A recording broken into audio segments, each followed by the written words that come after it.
Pessoal,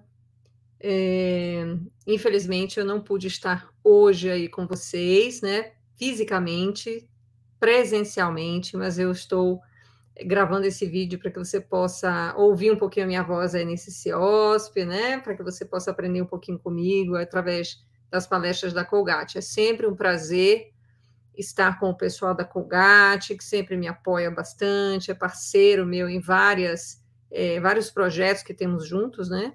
E além de ser uma empresa realmente fantástica, que está sempre edificando a odontologia. Então, eu vou falar um pouquinho para vocês hoje sobre o uso do peróxido de hidrogênio na odontologia. Eu vou falar um pouquinho sobre esse assunto nos próximos 30 minutos. A gente vai conversar um pouco, é um bate-papo, né? Mais para introduzir o assunto para vocês, mas que eu acredito que seja extremamente interessante aprender um pouquinho sobre esse tema, tá? Então, pessoal, eu vou falar sobre o uso do peróxido de hidrogênio. Então, se você é dentista, se você é estudante de graduação, se você já se formou, é pós-graduado, é clínico, você sabe que o peróxido de hidrogênio é muito utilizado na odontologia, principalmente para quem faz clareamento dental, né? O clareamento de dentes vitais ou clareamento de dentes não vitais, ele tem como base, como princípio ativo básico, o peróxido de hidrogênio. Então, eu não estou falando sobre um produto que a gente não conheça a fundo, tá joia? Mas eu vou posicionar um pouquinho o que eu vou falar, né, sobre o produto que eu vou falar dentro da odontologia, do conceito da odontologia que a gente tem hoje. A odontologia hoje, ela é uma odontologia integrada, onde a gente precisa apoiar todos os nossos procedimentos e as nossas ações clínicas na saúde do paciente.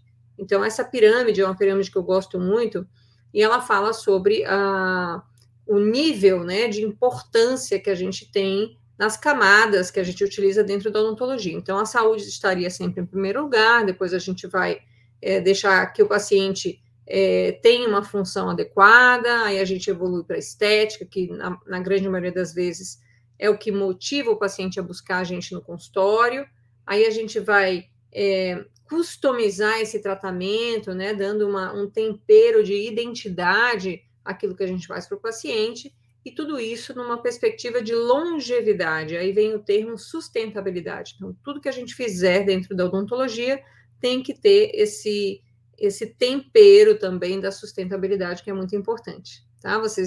Não sei se vocês me conhecem, eu sou a professora Maristela Lobo, eu tenho uma bandeira na minha vida profissional, eu falo muito sobre odontologia estética multidisciplinar, né? Eu tenho uma formação diversa, então eu sou mestre em cariologia, sou doutora em dentística, sou especialista em periodontia, sou coordenadora de cursos de pós-graduação em odontologia estética, de especialização em periodontia e também de especialização em mestrado em harmonização orofacial. Então, eu gosto muito da multidisciplinaridade. Na verdade, eu gosto da odontologia. Eu acredito que todos vocês que estão aqui pelo paciente, né? O cerne da nossa profissão é o cuidado. Então, se você é cientista, se você é clínico, se você é especialista, se você é multiespecialista, se você é docente, eu acho que o objetivo final daquilo que você exerce dentro da odontologia é o bem-estar e a saúde do paciente. Então, isso é algo que é comum a todos que exercem a odontologia. Comigo não é diferente, né? Eu exerço a odontologia sempre dentro desse contexto de multidisciplinaridade, de cuidado com o paciente, né? E tudo que a gente pode usar de ferramenta para ter cuidado com o paciente é sempre muito bem-vindo.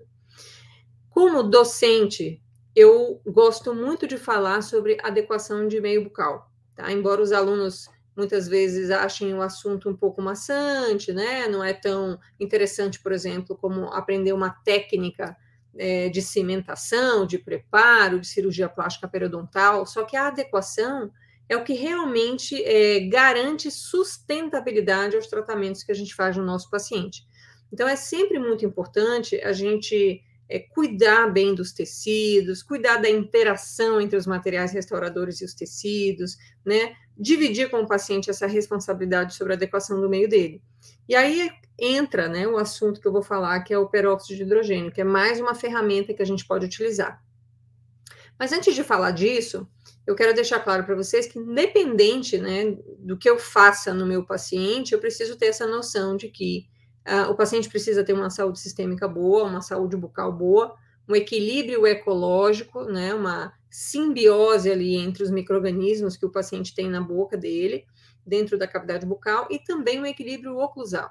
Então, a gente tem a palavra equilíbrio, é uma palavra muito importante para quem exerce a clínica e para quem faz odontologia. Então, equilíbrio funcional, equilíbrio ecológico, né, equilíbrio emocional. O equilíbrio significa que a gente tem uma paz, né, uma igualdade, vamos dizer, de forças. Não existe um lado da boca ou um dente que esteja sofrendo com um excesso de força, portanto, com desequilíbrio, tá? E aí eu vou falar um pouquinho para vocês sobre o peróxido de hidrogênio. Então, o peróxido de hidrogênio, dentro da odontologia, como eu já falei, a gente utiliza ele como agente clareador, né, em concentrações acima de 3%, e podemos utilizar também como agentes antissépticos ou antibacterianos em concentrações abaixo de 3%, tá joia? E é muito interessante que o peróxido de hidrogênio, ele é um espécime químico, né, um composto químico extremamente instável, muito reativo, ele pode reagir, por exemplo, ou ser quebrado através da catalase, liberando o oxigênio livre, ou ele pode também liberar moléculas de água, se ele estiver, por exemplo, no ambiente ácido. Então, o peróxido de hidrogênio, ele é um composto muito utilizado dentro da odontologia para diferentes funções, né?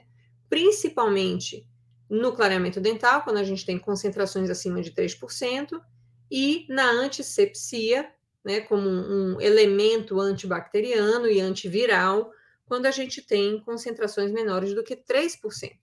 Então, é importante que a gente se posicione em relação a isso, por quê? Porque a gente utiliza o peróxido de hidrogênio na odontologia em diferentes formas, em diferentes veículos, tá? É um composto sintético e ele é reduzido, né? Ele é quebrado através da enzima catalase, que é uma enzima que a gente tem, inclusive, na nossa saliva, por exemplo. Tá joia?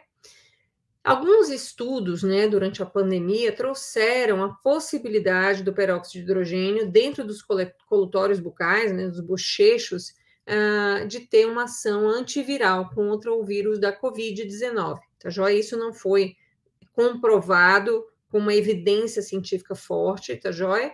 Mas nós sabemos, através de alguns estudos, que o peróxido de hidrogênio, na concentração de 1 a 3%, tem uma atividade antibacteriana e antiviral. Então, é muito importante que a gente se posicione em relação a isso. Porém, lembrando aqui, né, que a concentração segura para o uso de antisepsia é de menor do que 3%. E aí a gente tem a Colgate como uma empresa que oferece para nós um produto de bochecho, né, de colutório bucal, que é o Peroxil. O Peroxil é um bochecho que tem peróxido de hidrogênio na concentração de 1,5%, não tem álcool e não tem flúor. Então, para que a gente indicaria, né, esse produto para que o nosso paciente pudesse utilizar? Ele deve ser utilizado de maneira prescrita pelo cirurgião dentista, né, por um período realmente limitado. Então, geralmente a gente prescreve por 7 dias em pacientes maiores de 18 anos. Então, a prescrição seria essa aqui, ó. Sempre chamar a atenção dos profissionais que esse tipo de produto ele deve ser utilizado sob prescrição odontológica. Então, o dentista deve saber como e quando prescrever isso para o paciente. Eu, por exemplo, que sou periodontista, tenho diversos pacientes que têm indicações cirúrgicas, pacientes que têm alergia, por exemplo, ao digluconato de clorexidina, pacientes que têm implantes, protocolos, pacientes que têm algumas limitações motoras e que precisam de um adjuvante para o controle químico. Para esses pacientes, o peróxido de hidrogênio é uma das possibilidades que eu posso utilizar como controle químico, né? Como um bochecho utilizado por um período transitório para que o paciente possa fazer esse adjuvante ao controle mecânico. Então, geralmente, a gente prescreve uma quantidade de 10 ml por 1 minuto até 4 vezes ao dia, por no máximo 7 dias, e não estaria recomendado para menores de 18 anos. Por que a gente faz essa prescrição por tempo limitado? Porque a gente utiliza como um adjuvante, a gente utiliza como um efeito antibacteriano, e a gente não quer interferir, né, no equilíbrio ecológico, na simbiose do biofilme que todos nós temos, tá? Então, a gente está atuando ali num momento específico para que o paciente tenha um efeito antibacteriano daquele produto.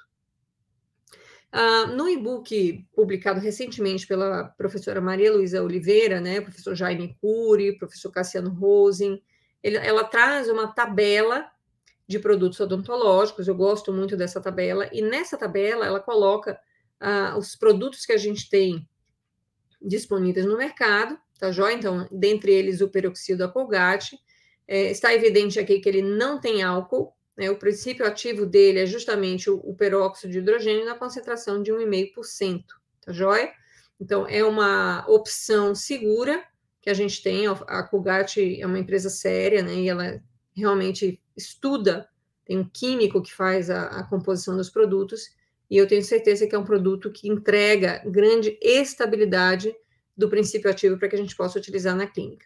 Então, esse é o e-book da professora Maria Luísa, com o professor Cassiano Rose e também o professor Jaime Cury, que foi especificamente o meu professor de mestrado em cariologia, e eles se dispuseram aí a conversar um pouquinho sobre essa questão de uso de bochechos dentro da odontologia, assim como outros produtos, né? É muito importante que o dentista seja um prescritor de produtos de higiene oral e também um professor do nosso paciente, para que o paciente saiba higienizar corretamente os seus dentes, os seus tecidos intrabucais. Então, dentro desse e-book, ela coloca assim, ó, enxaguatórios bucais são recomendados para todas as pessoas como um passo adicional na higienização? Na verdade, não, e eu concordo muito com ela.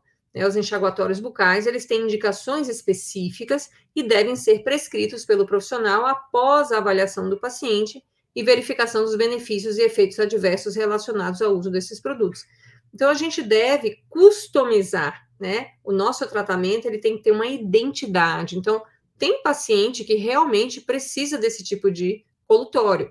Paciente que tem o biofilme bacteriano mais anaeróbico do que aeróbico, vocês vão ver um pouquinho sobre isso, são pacientes que têm doença periodontal, que têm a presença de implantes, que podem ter risco à periimplantite. Então, esses pacientes são pacientes que vão se beneficiar pelo efeito da presença do oxigênio livre na boca do paciente, tá? Mas é muito importante que a gente saiba que se o paciente não desorganiza o biofilme, tá? Eu não tenho um bom efeito antimicrobiano de nenhuma substância antimicrobiana, inclusive do peróxido de hidrogênio. Então, é muito importante que fique claro que nenhum antimicrobiano é suficientemente eficaz contra biofilmes organizados e maduros. O nosso paciente, ele precisa saber disso também, tá? Então, o paciente precisa saber identificar o biofilme, o paciente precisa saber que é necessário desorganizar mecanicamente esse biofilme e que nenhum agente antimicrobiano, por melhor que seja, por maior substantividade que esse agente antimicrobiano tenha, ele não vai ter ação sobre biofilmes que estão maduros e organizados. E é muito importante que a gente compreenda isso, tá?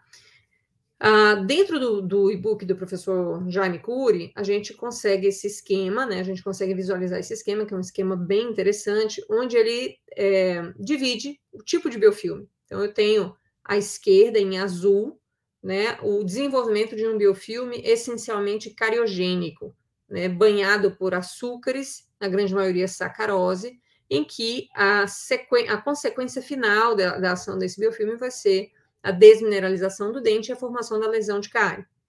Do outro lado, em vermelho, a gente vê a presença de bactérias mais anaeróbias, né, que vão selecionar um biofilme mais periodontopatogênico, e que isso, em interação com o sistema imune do hospedeiro, vai gerar ali a inflamação periodontal, evoluindo de uma gengivite para uma doença periodontal. Então, quando a gente fala de peróxido de hidrogênio, a gente está falando muito mais em bactérias relacionadas a problemas periodontais. Isso tem que ficar claro, porque as bactérias periodontais, elas são bactérias sensíveis à presença do oxigênio. Então, óbvio que a ação do peróxido de hidrogênio nesse tipo de bactéria vai ser bem mais importante do que um biofilme cariogênico, tá? Eles dividem, então, essas duas doenças, que são as principais doenças infecciosas que a gente tem na cavidade bucal, e é necessário que a gente saiba as diferenças entre os biofilmes para que a gente possa indicar melhor os produtos para os nossos pacientes. E aí vem algumas coisas interessantes, né? A gente costuma chamar a placa bacteriana, muitos pacientes, inclusive, entendem o que é uma placa bacteriana, né? Uma massa de bactérias sobre uma superfície sólida. Mas quando a gente está dentro da boca e, portanto, no ambiente úmido, né, com a presença da saliva, a gente não chama de placa bacteriana, a gente tem, na verdade, um biofilme bacteriano. Então, um biofilme é aquela massa de bactérias, aquela placa de bactérias que se forma num ambiente aquoso, aquático. Então, isso é bem interessante. Eu tenho biofilme, por exemplo, sobre uma pedra no fundo do mar, eu tenho biofilme sobre o interior de um cano, né? Eu tenho biofilme numa piscina, num lago, eu tenho biofilme no rio, então, e eu tenho biofilme também na boca, tá? Então, a gente coloca o biofilme como sendo uma palavra mais adequada ao ambiente bucal, tá joia? E aqui, nessa figura, vocês podem observar as numerações das fases desse biofilme. Então, a gente tem, por exemplo, a fase inicial, que é a fase de aderência das bactérias, dos vírus às superfícies sólidas. Nesse caso aqui, por exemplo, a superfície do dente. Poderia ser a superfície do dente, pode ser a superfície de uma língua. Então, a gente tem aderência dessas bactérias. Essas bactérias começam a se proliferar e a produzir um polissacarídeo extracelular, que pode ser, por exemplo, um glucano extracelular, que vocês estão vendo aqui em azul, um azul meio esverdeado, tá bom? E esse glucano extracelular vai proteger essas bactérias, como se fosse um campo de força, né? Vai proteger essas bactérias contra agentes antibacterianos externos, como, por exemplo, a clorexidina, o peróxido de hidrogênio, o cloreto de cetilpiridínio, todos os agentes antibacterianos que a gente possa utilizar para matar essas bactérias em boca. Então, é muito importante que a gente saiba que as bactérias suscetíveis a agentes antibacterianos são bactérias sésseis, né? Bactérias que estão livres na saliva. Então, realmente, quando eu falo que um produto antibacteriano é eficaz contra bactérias e vírus, provavelmente é eficaz contra bactérias e vírus que estão livres em saliva, né? Quando essas bactérias e vírus estão dentro de um biofilme protegido por um polissacarídeo extracelular, isso não é verdade, porque é muito pouco provável que essa solução antimicrobiana seja capaz de adentrar esse biofilme e matar essas bactérias que estão protegidas por esse campo de força, tá? Então, só para revisar para vocês que o biofilme é um consórcio bacteriano, microbiano, embutido numa massa de polissacarídeo extracelular, resultante da aderência, multiplicação e desenvolvimento de micro-organismos sobre superfícies sólidas e ambiente aquático. Então, é muito importante que a gente saiba disso. E saber o seguinte, que quando eu tenho um biofilme maduro, esse biofilme é capaz de doar bactérias livres, né, ou vírus livres, micro-organismos de uma maneira geral, para a saliva novamente. Então, é por isso que a gente, quando faz um tratamento de adequação de meio, um dos objetivos é remover todo e qualquer fator retentivo de placa, né? Então, eu removo restaurações infiltradas, degraus, áreas de retenção de biofilme, para que aquelas áreas não sejam regiões de recontaminação ou de doação de novas bactérias para a saliva, tá joia? Mas é muito importante que a gente saiba que bactérias que estão livres na saliva são essas bactérias que a gente tem a maior ação, por exemplo, de um agente antibacteriano. Pessoal, nós como profissionais da área da saúde, a gente tem a obrigação de mostrar ao paciente o que é um biofilme, né? O que é um biofilme maduro, por exemplo. Essa paciente aqui, a gente pode observar no canino inferior direito da paciente a presença de um biofilme maduro. O que significa um biofilme maduro? Provavelmente esse biofilme que vocês estão vendo aí é um biofilme que tem no mínimo 48 horas que ele não foi desorganizado. Então, isso às vezes acontece porque a pessoa faz uma escovação ineficiente, né? Ou a pessoa não escovou realmente o dente, ela por falta de conhecimento, ela acha que se ela ficar 2, 3 dias sem escovar o dente, não tem problema nenhum. E, na verdade, tem. quando a gente passa 24, 48 horas sem desorganizar um determinado biofilme, que possa estar em face livre ou em face proximal, certamente esse biofilme ele já está se autoprotegendo com a presença de glucanos extracelulares. E aí torna-se muito mais difícil, né, a desorganização desse biofilme. Nessa foto seguinte, vocês podem observar a mesma foto, né, a mesma paciente, mas agora com um filtro de polarização, onde é possível observar os níveis de inflamação gengival. Então, eu tenho uma gengivite instalada, essa gengivite ela está mais avançada, vamos dizer assim, né, mais aguda, na região do canino inferior, onde tem a presença daquele biofilme. Eu não consigo mais ver o biofilme, estou vendo realmente só o sangue, porque o filtro de polarização remove esse brilho inicial da foto. Mas é muito importante que a gente converse com os pacientes. Várias coisas, por exemplo, gengiva saudável não sangra.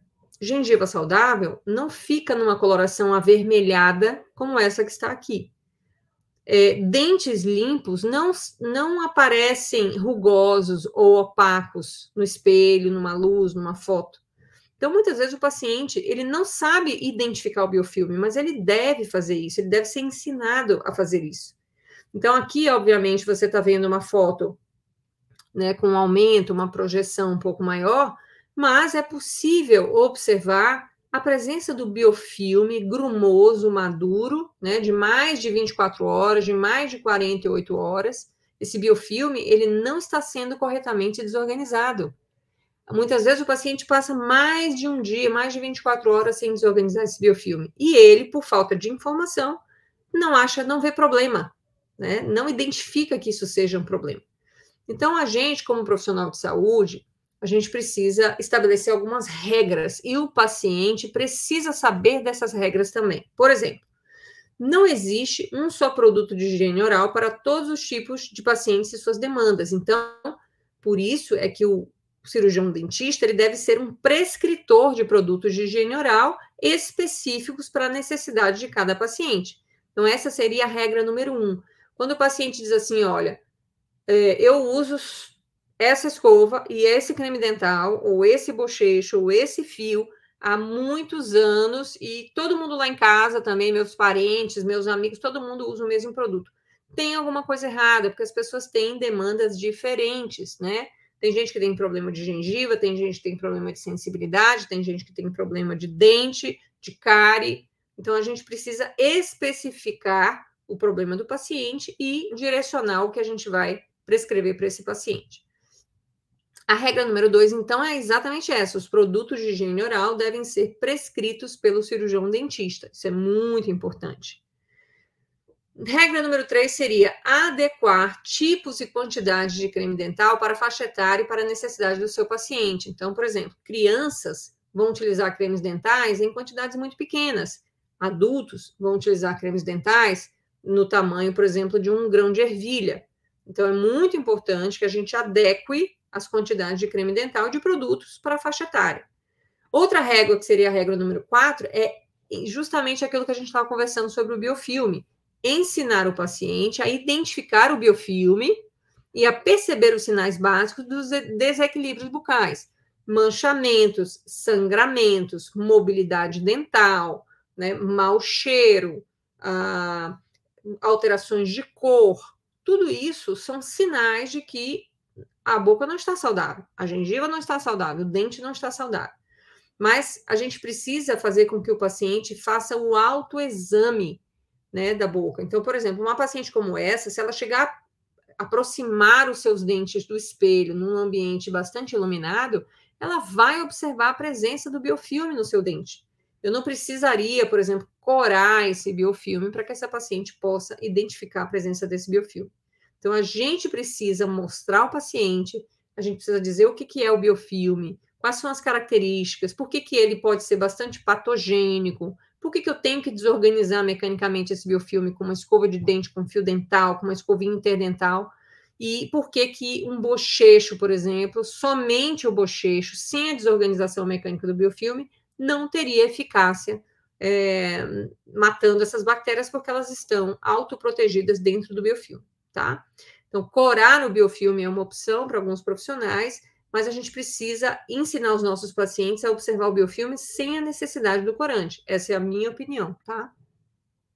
Olha lá, ensinar o paciente a observar alterações, edemas, né, alterações, manchamentos, presença de exudato, presença de pus, presença de mau cheiro, são sintomas e sinais que o paciente pode e deve observar para então ele buscar um profissional especializado para tratar a sua condição, né? Então a gente precisa fazer isso. A regra número 5 é o seguinte: a gente tem em mente que o paciente só higieniza adequadamente se ele estiver motivado para isso. Se o paciente não está motivado, ele não vai higienizar.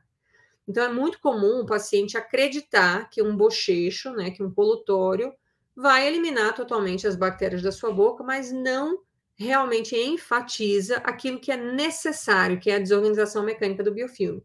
Então, a gente precisa explicar didaticamente para o paciente e motivar ele. E aí vem a regra número 6. Eu adoro essa figura, porque é como se a gente ligasse o cérebro do paciente. Como é que o paciente realmente fica motivado?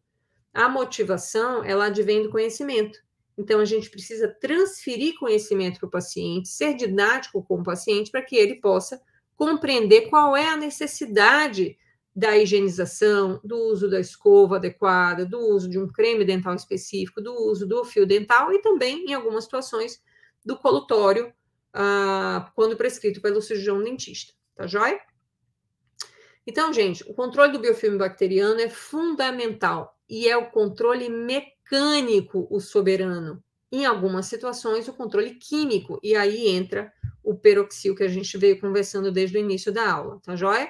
Muito importante a gente transferir também para o paciente, além do conhecimento que a gente adquiriu, a gente transferir responsabilidade. Então, compartilhe com o seu paciente a responsabilidade na proporção 80-20. 80% da responsabilidade da higiene é do paciente e 20% do profissional. Porque nós não estamos morando com o paciente, a gente não está escovando o dente do paciente 3 vezes ao dia, 2 vezes ao dia, 1 vez ao dia. Então, quem é realmente responsável pela boa higiene bucal é o nosso paciente. Ele precisa saber disso. Ele precisa saber que a gente está ali supervisionando, orientando, motivando, explicando, mas que a gente não pode fazer por ele. Então, por isso, ele tem uma responsabilidade muito grande na manutenção da saúde e do equilíbrio bucal. Dentro dessa estratégia de adequação, né, e essa é uma estratégia de adequação que deve ser personalizada, existem os produtos, são vários produtos, e a gente vai adaptar técnicas ao hábito do paciente, tá? É muito importante que a gente considere que é muito difícil um paciente mudar um hábito, então a gente vai agregar alguns produtos ou alguns passos a mais dentro da higiene que o paciente já faz, tá? Umas questões importantes sobre a higiene bucal, pessoal, é que o paciente ele deve priorizar a escovação da noite, né? Geralmente eu oriento os pacientes a começar pelos dispositivos interdentais, então eu oriento a começar pelo fio dental ou fita dental, pelas escovinhas interdentais. Se tem escovas unitufo ou bitufo, também pode utilizar. E aí sim, seguir para uma escovação de pelo menos 2 minutos. Então, a escovação ela deve ser de uma maneira orientada para a remoção do biofilme bacteriano das superfícies lises, das superfícies oclusais, do sulco gengival, tá joia? É importante que a gente oriente o paciente a se concentrar no que está fazendo, verificar se a higiene mecânica foi eficaz, tá? E aí finalizar com os enxaguatórios quando prescrito pelo cirurgião dentista. É muito importante isso, gente, porque o paciente costuma adquirir colutórios de maneira indiscriminada e isso pode gerar um desequilíbrio bucal. Se o paciente tem uma microbiota equilibrada, muitas vezes o enxaguatório ele não está indicado, ele deve ser indicado e prescrito pelo cirurgião dentista, tá? E também é muito importante a gente deixar claro para o paciente que não existe nenhum enxaguatório que substitua a escovação. Então, desde o início da aula, eu estou falando que o biofilme, ele é organizado, ele é protegido como se tivesse um campo de força. Então, o colutório, ele não substitui a escovação. É muito importante que a gente fale isso para o paciente. Fio dental, remoção mecânica, desorganização mecânica do biofilme, atrito do fio dental com o dente, atrito da cerda de escova com o dente. Isso é extremamente importante, porque esses antimicrobianos vão agir sobre bactérias sésseis. Biofilmes maduros e já formados, eles são resistentes a agentes antimicrobianos, tá joia? E com relação à formulação dos colutórios, né, a gente tem que sempre observar a toxicidade aguda e crônica, e aí vamos conversar um pouquinho sobre toxicidade do peróxido de hidrogênio. Isso é bastante controverso na literatura, algumas pessoas falam que o peróxido pode ser irritante, né? Outras pessoas falam que o peróxido pode ser cicatrizante, ele pode ser antibacteriano. Então, em concentrações muito baixas, como a de 1,5, né? No peroxil, por exemplo, a gente tem 1,5, certamente o peróxido não vai ter um efeito deletério significativo. Pelo contrário, ele vai auxiliar no controle químico, agindo sobre bactérias que são sensíveis ao oxigênio.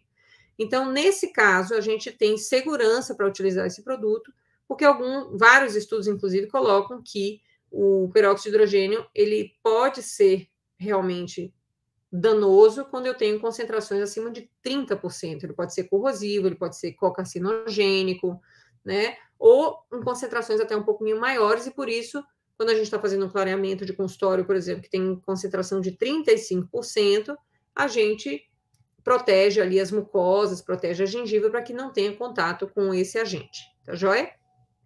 Qual seria a indicação dos enxaguatórios contendo peróxido de hidrogênio? Então, aquilo que a gente já falou, o peróxido de hidrogênio tem atividade antimicrobiana, a gente vai utilizar como substituto da clorexidina, né, pacientes que são alérgicos à clorexidina, pacientes que têm predomínio de biofilme com bactérias anaeróbicas por um período curto, para que a gente possa acompanhar esses pacientes e ter um controle, né, sobre o que o paciente está utilizando como produto de higiene oral.